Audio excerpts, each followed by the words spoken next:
पता लगा है कि मैं नेपाल में आ गया हूँ तो सब कांटेक्ट कर रहे हैं और अपने अपने गांव में अपने अपने घर में प्रोग्राम करवाने के लिए सत्संग कराने के लिए बहुत ज़्यादा तड़पे हुए हैं बिल्कुल। तो जैसे भारत में पूरा डंका बजाया गया हर शहर में हर स्टेट में, ऐसे ही अब नेपाल की बारी है। और नेपाल में बहुत ही बड़े बड़े सत्संग होने वाले हैं अब। यहाँ तक कि कबीर एसोसिएशन जो नेपाल की है, जहाँ पर बहुत बड़े बड़े संत जुड़े हुए हैं, वहाँ पर भी हमारा सत्संग रखने की बात चल रही है। और बहुत ही जल्दी ये लाइव प्रोग्राम चलेगा, आप देख पाएंगे कि कैसे कबीर पंथ में पूरी जागृति होगी, क्योंकि ज्ञान चर्चा तो चल ही पड़ी है। कबीर पंथ में बड़े बड़े महात्माओं से अब ज्ञान चर्चा चल रही है। उन्हीं के भगत हमारे सत्संग सुन सुन के अब उनसे सवाल जवाब कर रहे हैं और उनके पास जवाब नहीं है कोई। सबसे बड़ी बात यह है कि वो हमारे ज्ञान को काट भी नहीं पा रहे हैं और अपने भक्तों को अपने ज्ञान से संतुष्ट भी नहीं कर पा रहे हैं। इसका मतलब ये नहीं है कि उन लोगों को कुछ गलत बोलना है, बिल्कुल नहीं। जितना ज्ञान उनको मालिक ने दिया है वो दे रहे हैं और उनका भी कोटि कोटि धन्यवाद है कि उन्होंने इतना ज्ञान इस जीव को समझा दिया कि ये जीव अब मूल ज्ञान को पकड़ सके, मूल ज्ञान को समझ सके। तो वो भी वंदनीय हैं। उन गुरुओं से भी हमारा कोई द्वेष नहीं है, कोई हमारा विरोध नहीं है। और वैसे भी हमारा किसी से भी कोई विरोध नहीं है, क्योंकि हमारा मकसद किसी के साथ उलझना है ही नहीं। हमारा मकसद केवल सत्य ज्ञान को आप तक पहुंचाना है। आपको अच्छा लगे तो मानो, नहीं अच्छा लगे तो मत मानो। आपको सही लगे तो जुड़ो, नहीं सही लगे तो छोड़ जाओ। हमारा इसमें ना तो कोई फायदा है और ना ही कोई नुकसान है। ये फायदा और नुकसान आपका है मेरे भाई। जुड़ोगे, ज्ञान समझोगे, भक्ति करोगे तो आपका फायदा है। नहीं जुड़ोगे, ज्ञान नहीं समझोगे, भक्ति नहीं करोगे तो आपका नुकसान है। हमारा इससे कोई मतलब ही नहीं है कि आप हमसे जुड़ते हो या नहीं जुड़ते हो। हमारा काम है केवल सत्य का प्रचार करना। और हमारा काम ये नहीं है कि आपको खुद से ही जोड़ना, ऐसा नहीं है। हमारा मकसद है आपको सत्य से जोड़ना। अगर आपको कहीं और सत्य दिखाई दे रहा है तो आप वहां जाओ, जरूरी नहीं है कि हमारे पीछे आना है। अगर आपको कहीं और, यानी कोई और पीतल का सामान अगर तुम्हें सोने का लग रहा है तो तुम जाके उसको खरीद लो। उसके बाद 2-4 साल बाद रखे रहो, अच्छा है, अच्छी बात है। जब कभी किसी सुनार के पास जाओगे बेचने तब समझ में आ जाएगा कि वो असली है कि नकली। लेकिन हमारा किसी से विरोध नहीं है। कोई नकली माल भी खरीदना चाहता है मार्केट में तो ले सकता है। बहुत से लोग सार शब्द के नाम पे क्या क्या नहीं दे रहे हैं। कोई कान में फूंक मार रहा है, कोई नाक पे ध्यान लगवा रहा है, कोई हृदय की धड़कन को सुनवा रहा है, कोई त्रिकुटी में ध्यान लगवा रहा है, कोई ब्रह्मरंध्र के अंदर घुसा रहा है, कोई श्वासों में उलझा रहा है, कोई ओम सोहंग में उलझा रहा है, कोई नाभि को ही 10वां द्वार बता रहा है, कोई हृदय कमल को 10वां द्वार बता रहा है। कुछ भी बता रहा है, जाओ ले लो। हमें उससे कोई मतलब नहीं है। ये आपका जीवन है, ये आपका सामान है भाई। आप चाहे इसको लॉकर में रखो संभाल के, आप चाहे इसको नाली में फेंक दो, ये आपका जीवन है। इसलिए हमारा किसी के साथ कोई विरोध नहीं है। जो सोचते हैं कि भाई नितिन दास किसी का विरोधी है, उनसे बड़ा इस दुनिया में मूर्ख कोई नहीं है। हम केवल और केवल राजनीति के विरोधी हैं। हमारा एक ही दुश्मन है, राजनीति। और ये राजनीति तो मैं खत्म करके ही जाऊंगा। ये तो पूरी जिम्मेदारी उठाई है मैंने इसकी। अब इस राजनीति को खत्म करने के लिए चाहे मुझे किसी के बारे में कुछ बुरा भी बोलना पड़ जाए, तब भी मैं ये राजनीति खत्म करके ही जाऊंगा। क्योंकि किसी के बारे में बुरा बोलने का मतलब ये नहीं कि वो सच में बुरा हो गया। शेर को पकड़ने के लिए जब बकरा रख दिया जाता है जंगल में बांध के, तो इसका मतलब ये नहीं कि आप बकरे को मारना चाहते हो। इसका मतलब ये है कि आप शेर को पकड़ना चाहते हो। याद रखना, अगर मेरे मुंह से किसी भी लेडीज या जेंट्स के लिए कोई गलत शब्द निकलता है, कोई रिकॉर्डिंग चलाता है मेरी, तो याद रखना कि यहां शेर का शिकार हो रहा है, बकरी को नहीं मारा जा रहा है। इसलिए आप बिल्कुल भी उस रिकॉर्डिंग पे यकीन मत करना, जो भी कोई मेरी रिकॉर्डिंग चलाता है, क्योंकि मैंने बताया है कि राजनीति में खत्म करके ही जाऊंगा और ये पूरी राजनीति खत्म कर दूंगा। आप बिल्कुल चिंता मत करना। ये राजनीति कौन करते हैं? ये माया के गुलाम करते हैं। आप चिंता मत करो, इन सबके भेद खोल दिए जाएंगे। ये माया का ही खेल है और कुछ नहीं है। इन सबके भेद खोल खोल दिए जाएंगे, और जब इनकी सच्चाई सामने आएगी तब दुनिया खुद तमाशा देखेगी। आप बिल्कुल चिंता ना करें, क्योंकि कबीर सागर में ये लिखा हुआ है कि राजनीति खत्म होगी और योग शुरू होगा। कैसे शुरू होगा, कैसे राजनीति खत्म होगी, हम बताएंगे कि राजनीति कैसे खत्म की जाती है। इसलिए मेरी कही हुई कोई भी बात पर आपने विश्वास नहीं करना। याद रखना, ये शेर का शिकार किया जा रहा है, ये बकरे को नहीं मारा जा रहा है। तो समय आने पे आपको सब कुछ सबूतों के साथ बताएंगे, क्योंकि बिना सबूत के नितिन दास कोई बात भी नहीं करता है। आप बिल्कुल चिंता मत करना, विश्वास रखना कि इस बार जीवों की हानि नहीं होने देंगे। चाहे उसके लिए मुझे फांसी पे चढ़ना पड़ जाए, मंजूर है, मुझे अपनी जान से हाथ धोना पड़े, मंजूर है, लेकिन जीवों का इस बार नुकसान तो नहीं होने देंगे। आप बिल्कुल चिंता मत करना। हमने भी कफन बांध के रखा हुआ है अपने सिर पे, कोई इस गलत फहमी में ना रहे, समझे। लेकिन हमारा जो मकसद है उसको भी हमने नहीं भूलना है। हमारा मकसद है जन जन तक ये मूल ज्ञान पहुंचाना। अब ये फालतू की जो बकवासें हैं वो सब केवल एक रुकावट है कि ये अपने लक्ष्य को छोड़कर हमारे पीछे लग जाए, हमारी बकवास का जवाब देने लग जाए। हम किसी की बकवास का जवाब नहीं देते भाई।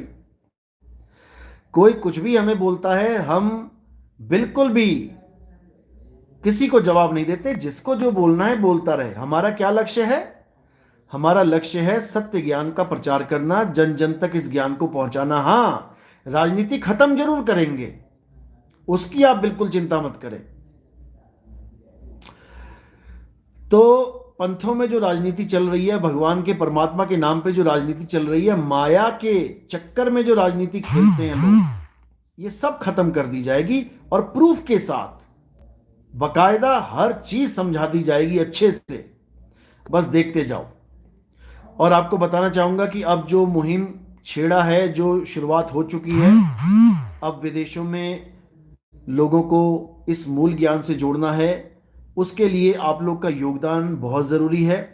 हम अपने लिए कभी कुछ नहीं मांगते, ना हमें कोई आश्रम चाहिए, ना हमें कोई झोपड़ी चाहिए तुम्हारे पैसों से, ना हमें कोई बड़े बड़े, मान के चलो जितने ये बड़े बड़े आश्रम बने हैं, दीवारें बनी हैं ऊंची ऊंची, बड़ी बड़ी बिल्डिंगें बनी हैं, बड़े बड़े एसी लगे हैं, हमें कुछ नहीं चाहिए भाई। ना हमें इस चीज़ की कोई लालसा है, और ना ही हमारा ये कोई लक्ष्य है। ये मंदिर बनाना, ये गुरुद्वारे बनाना, ये सत्संग घर बनाना, हमारा ये काम नहीं है। हमारा काम है आत्मज्ञान का प्रचार करना। हमारा काम है कि इससे पहले कि हमारा शरीर छूटे, आपका शरीर छूटे, हमें अपने शुद्ध चैतन्य स्वरूप को प्राप्त करना। बस यही हमारा लक्ष्य है। जन जन तक ये पहुंचे और सबका कल्याण हो, सबकी मुक्ति हो। तो जो मेरे भाई अपनी इच्छा अनुसार, वैसे तो कबीर पंथ में कहते हैं 10 बंद देना चाहिए, 10वां हिस्सा देना चाहिए, लेकिन नहीं, हमारे यहाँ ऐसा कोई बंधन नहीं है। हमारे यहाँ है यथाशक्ति तथा भक्ति। जितनी आपकी इच्छा है, जितना आपका सामर्थ्य है, आप केवल उतना ही सहयोग करें। किसी को कोई किसी बंधन में नहीं रखना है हमने। लेकिन अब सच में आपके सहयोग की ज़रूरत है, क्योंकि अब जो मुहिम छेड़ा जाएगा वो पूरे विश्व स्तर पे छेड़ा जाएगा। और आप यकीन करिए कि बहुत अच्छे अच्छे विवेकी लोगों से, जो अच्छे अच्छे ओहदों पे बैठे हैं, बड़ी बड़ी पोस्टों पे बैठे हैं, उनसे अब ज्ञान चर्चा होगी, अब उनसे मुलाकातें होंगी, एम्बेसी के लोगों से भी मुलाकात होगी, और बड़े बड़े पदों पर जो महानुभाव बैठे हैं उन सब तक इस मूल ज्ञान को पहुंचाया जाएगा। इसमें आप सबको योगदान करना है। जितने हमारे शिष्य हैं, आपका फर्ज बनता है कि आपके गुरु का जो लक्ष्य है आप उसको पूरा करने में पूरा योगदान करें। उसके लिए मैंने स्कैनर दे रखा है, आपने स्कैनर यूज़ करना है। जो मैंने आज एक वीडियो डाली है उसको आपने स्कैनर यूज़ करना है। 2 स्कैनर दिए हैं मैंने, एक तो मेरे अकाउंट का स्कैनर है और एक हमारे ट्रस्ट का स्कैनर है। अगर कोई ज़्यादा बड़ी अमाउंट देता है तो ट्रस्ट में दे, और कोई छोटी मोटी अमाउंट देता है तो मेरे अकाउंट में डाल सकता है। उस पर आपने लिखना है गुरु सेवा प्रचार सेवा, प्रचार प्रसार सेवा जरूर लिखें रिमार्क्स में, और आप उसको भेज सकते हैं। तो अगर बाय चांस नंबर से अगर अमाउंट नहीं जा रही है तो आप स्कैनर को जरूर यूज़ करें। जिसको स्कैनर यूज़ नहीं करना आता वो किसी दुकान पे जाके, जो मोबाइल शॉप होती है वहाँ पर जाके, या फिर जो बहुत सी शॉप्स होती हैं मनी ट्रांसफ़र वाली, जहाँ पर लोक मित्र केंद्र कहते हैं शायद उसको, तो वहाँ पर जाकर भी वो अमाउंट ट्रांसफ़र कर सकते हैं और अपना जो योगदान है वो दे सकते हैं। क्योंकि हमारे पंथ में ना तो किसी मंदिर के लिए, ना किसी मस्जिद के लिए, ना किसी आश्रम के लिए दान इकट्ठा किया जाता है, चंदा इकट्ठा किया जाता है। हमारा वो लक्ष्य नहीं है। हमारा लक्ष्य केवल और केवल इस मूल ज्ञान के प्रचार प्रसार के लिए, पुस्तकें छापने के लिए, ग्रंथों को छापने के लिए, पैम्फलेट जमा करने के लिए, छपवाने के लिए, बैनर लगवाने के लिए आपसे सेवा ली जाती है। टीवी पर प्रचार प्रसार चल रहा है, साधना टीवी और ईश्वर टीवी पे प्रचार चल रहा है, उसका मंथली रेंटल देना पड़ता है हमें उसको, वो आपसे योगदान लिया जाता है। हमारा केवल और केवल प्रचार का जो है लक्ष्य है, हमारा किसी आश्रम वाश्रम बनाने का लक्ष्य नहीं है। क्योंकि यहाँ पर अभी आपको नहीं पता कि क्या होने वाला है। धीरे धीरे सब समझ में आ जाएगा कि ये दुनिया किसकी है, कैसी है, रहने लायक है कि नहीं है। तो आपने केवल और केवल एक ही लक्ष्य रखना है, जियो और जीने दो। जियो और जीने दो का मतलब ये नहीं कि ये शरीर से बात हो रही है, शरीर की बात नहीं चल रही है। जियो और जीने दो यानी खुद भी अमर हो जाओ, सदा के लिए जियो, और लोगों को भी जीने दो, यानी कि उनको भी सत्य स्वरूप का लखाव करवाओ। उनको बताओ कि आप शरीर नहीं, आप एक आत्मा हैं, और कैसे आत्मज्ञान को प्राप्त करना है उनको समझाओ, नाम दीक्षा दिलवाओ, और उनको भी परमपिता परमात्मा की जो दया है मालिक की, वो दया उन पर भी करवाओ। बस यही लक्ष्य होना चाहिए जीवन का, और कुछ नहीं। इसके अलावा सब झूठ है। काया झूठी, माया झूठी, ये संसार झूठा, रिश्ते नाते झूठे, सब झूठा है। लेकिन हाँ, हम इसको समझ नहीं पाते, इसलिए सच मान के बैठे रहते हैं। लेकिन जब समय आता है, ठोकर लगती है, तो खुद समझ में आ जाता है कि ये सब झूठ था जिसको भी हम सत्य मान के बैठे थे। तो इसलिए अब आपने योगदान भी करना है, और दिल खोल के करना है। परमात्मा की रज़ा, परमात्मा की मौज जरूर होगी, सबको मुक्ति मिलेगी, और सब पर मालिक की दया बरसेगी। क्योंकि सतगुरु की सेवा सफल है, जो कोई करे चितलाए। बिल्कुल, इसमें कोई शक नहीं है, और ये होना ही है। एक जीव को अगर हम निकाल पाते हैं तो बताया जाता है 1 करोड़ गाय को कटने से बचाने का पुण्य प्राप्त होता है। तो भाई, ये मौका है परमात्मा की सच्ची खुशियां प्राप्त करने का। वो नकली दान चंदा वाला काम नहीं है यहाँ पे, कि हमें बड़ी बड़ी सहूलतें चाहिए, हमें कोई ऐशो आराम चाहिए। बिल्कुल नहीं चाहिए। हम सड़क पे रहने वाले इंसान हैं भाई, सड़क पे चलने वाले इंसान हैं। लेकिन लोगों तक ये मूल ज्ञान पहुँचे, ये आप लोग के सहयोग से ही होगा। तो इसके लिए आप जरूर इस बात को करें। राजेश कुमार, गुरुजी प्रथम सतगुरु मदन साहिब जी के जीवन के बारे में प्रकाश डालें। मदन साहिब के बारे में पूरा ग्रंथ है, मैं आपको पीडीएफ भेज दूंगा, आप अच्छे से पढ़ लेना उसको। आपको समझ में आ जाएगा कि मदन साहिब पर जब कबीर साहब ने दया करी थी, तब उनको ये समझा दिया गया था, बता दिया गया था कि तुम्हारे ही पंथ में एक ऐसा प्रचार चलेगा, ऐसा ज्ञान चलेगा जो पूरे विश्व में डंका बजाएगा। कहते हैं, चौथी गद्दी हुई अवतारा, डंका बाजी सब संसारा, हम उनके सिर बैठब आई, और वाह से पार कोई नहीं पाई। यहां पर कोई इस देह को अवतार ना समझ ले कि कोई देही अवतार की बात चल रही है। यहां पे, यहां देही अवतार की बात नहीं चल रही है। अवतरण का मतलब होता है ज्ञान का अवतरण, यानी एक ऐसा ज्ञान अवतार होगा जो पूरे संसार में डंका बजा देगा सतनाम का, और मैं उसके सिर पे आके बैठूंगा, वहीं से पूरे पंथ को संभालूंगा, बागडोर को संभालूंगा, और पूरे विश्व में सतनाम का परचम लहराऊंगा।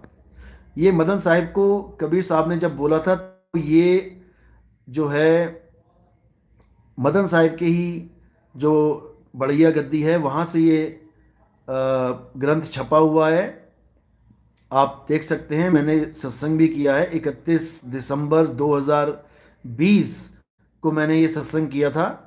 आप उस सत्संग को सुन सकते हैं, उसमें पूरे प्रमाण दिए हुए हैं। अभिनंदन ग्रंथ है, ग्रंथ का नाम है अभिनंदन, जो इन्होंने अब छापना बंद कर दिया। इन्होंने दोबारा छपवाया नहीं, क्योंकि इनके समझ में ही नहीं आया कि ये कहाँ की बात चल रही है।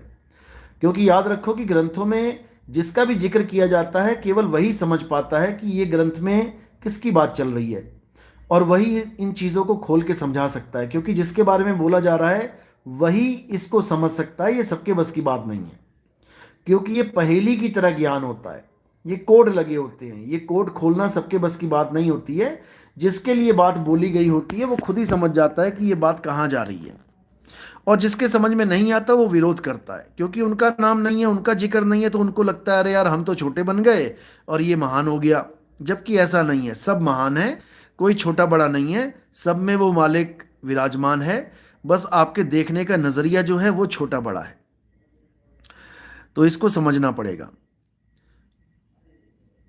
कहत कबीर सुनो रे संतों लिख रहे हैं कि आजकल कुछ लोग आत्मज्ञान का अर्थ केवल ये मानते हैं कि आप जीवन कैसे जीते हैं, जीवन से जुड़े सभी तथ्य समझ लेना ही आत्मज्ञान है। मूर्ख हैं वो लोग जो ये बात बोल रहे हैं, वो मूर्ख हैं।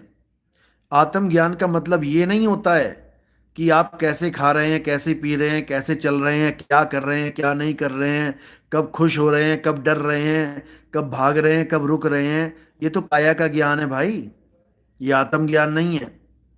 ये तो वो बात होगी कि करंट का ज्ञान क्या होता है, पंखे को देखते रहो, पंखे के कितने पाँव हैं, पंखे के कितने पर हैं, पंखे के कितने ये सब बकवास है। करंट यानी आत्मा का ज्ञान ये होता है कि पंखे से ध्यान हटा के करंट में ध्यान लगाना और करंट का अनुभव करना, और जैसे ही करंट का अनुभव होगा पंखा भूल जाओगे जैसे ही करंट का अनुभव होगा पंखा तुम्हारे दिमाग से एकदम निकल जाएगा और तुम केवल विद्युत की एक धारा होके रह जाओगे। तुम्हें बस विद्युत याद रहेगी और कुछ नहीं रहेगी। इसी प्रकार आत्मा का ज्ञान जब आत्मज्ञानी गुरु मिलता है तभी समझ में आता है।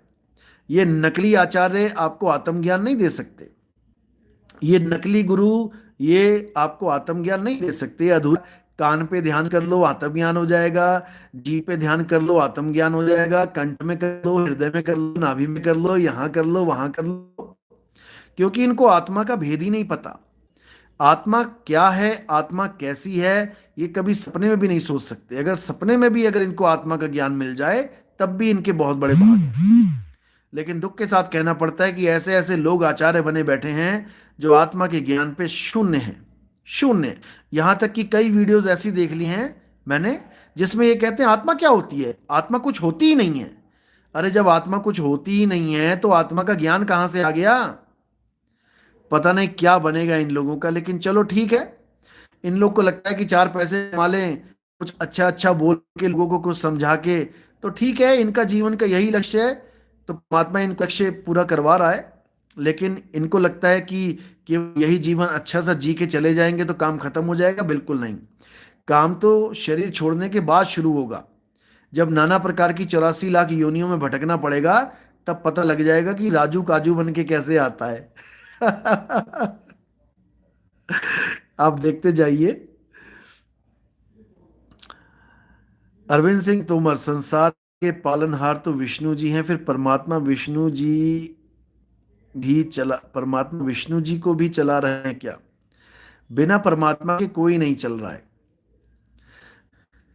ब्रह्मा जी, विष्णु जी, शंकर जी, यानी रजोगुण, सतोगुण, तमोगुण, इन्हीं के द्वारा सृष्टि उत्पन्न होती है और इन्हीं के द्वारा नाश होता है। लेकिन ये ताकत कहां से मिलती है? ये ताकत जहां से मिलती है उस ताकत को, उसको कर्ता पुरुष बोला गया है।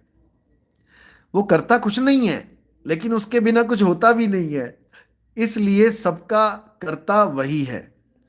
लेकिन कोई उसी को कह दे कि ये सृष्टि उसने बनाई है तो ऐसा भी नहीं है, बिल्कुल नहीं है। हाँ, उसके द्वारा बनाई गई है, यानी उससे ताकत लेके ही ये सृष्टि बनी है। शब्द से ताकत लेके ही सृष्टि बनती है। लेकिन कोई कहे कि शब्द ने सृष्टि बनाई है तो वो नहीं बनाता, भूल जाओ। शब्द तो सृष्टि खत्म कर देता है, जो उसकी ताकत लेके तुम सृष्टि बना के बैठ गए हो, जो उसकी ताकत लेके सृष्टि बना के तुम उलझ गए हो, तुम फंस चुके हो, अगर तुम्हें उसकी दया मिल गई तो ये सृष्टि खत्म कर देगा वो तुम्हारी, और तुम वापस उसी में लीन हो जाओगे और एक रूप हो जाओगे। तो ये अनुभव का विषय, बातों का विषय नहीं है, जितना समझा दिया उतना बहुत है, बाकी अनुभव से पता लगता है कि कैसे क्या होता है। कबीर जग्गा सिंह साहिब बंदगी सतनाम। गुरुजी, मेरा छोटा पुत्र रात में भूत प्रेत के भय से हनुमान चालीसा का पाठ करने लगता है, आपसे प्रार्थना है कि उसे कुछ मार्गदर्शन करें। देखो, जब तक उसको नाम दीक्षा नहीं मिली है, अगर उसे हनुमान चालीसा से ही उसको ताकत मिल रही है तो कोई बात नहीं, उसको ताकत लेने दो, कोई फर्क नहीं पड़ता इससे। हालांकि हनुमान चालीसा क्या है, 52 अक्षरों का मेल है। उस हनुमान चालीसा में क्या लिखा हुआ है, अक्षर ही तो लिखे हुए हैं, काखा गागा चाचा जा टाटा डा, इन्हीं अक्षरों में से निकाल निकाल के सारे शब्द बनाए गए हैं। तो जो असली चीज है वो शब्द की शक्ति है। अगर आपका बच्चा हनुमान चालीसा से भी डर कम महसूस कर रहा है तो कोई दिक्कत नहीं, उसको करने दो। जब बड़ा हो जाएगा, नाम दीक्षा मिल जाएगी, तो उसे समझ में आ जाएंगे कि ये सब 52 अक्षर हैं। डर अंदर से ही पैदा होता है और डर अंदर से ही खत्म होता है। उसको ये बात समझ में आ जाएगी, तब अपने आप सब छूट जाएगा। जतिन कुमार, मूर्ति पूजा क्या है? मूर्ति पूजा क्या है ये आपको अच्छी तरह पता है कि मूर्ति पूजा क्या होती है। इंसानों के द्वारा बनाई गई मूर्तियां, भगवानों के शक्लों को उभारा गया जिन मूर्तियों में, उनकी पूजा करने को मूर्ति पूजा कहते हैं। और मूर्ति पूजा केवल तब तक करनी चाहिए जब तक आपको कोई आत्मज्ञानी गुरु नहीं मिलता। मूर्ति पूजा का हम विरोध नहीं करते, हाँ, हम ये कहते हैं कि सारा जीवन मत लगा दो इसमें। शुरुआत बहुत अच्छी है, आप राम जी की पूजा करते हो, श्याम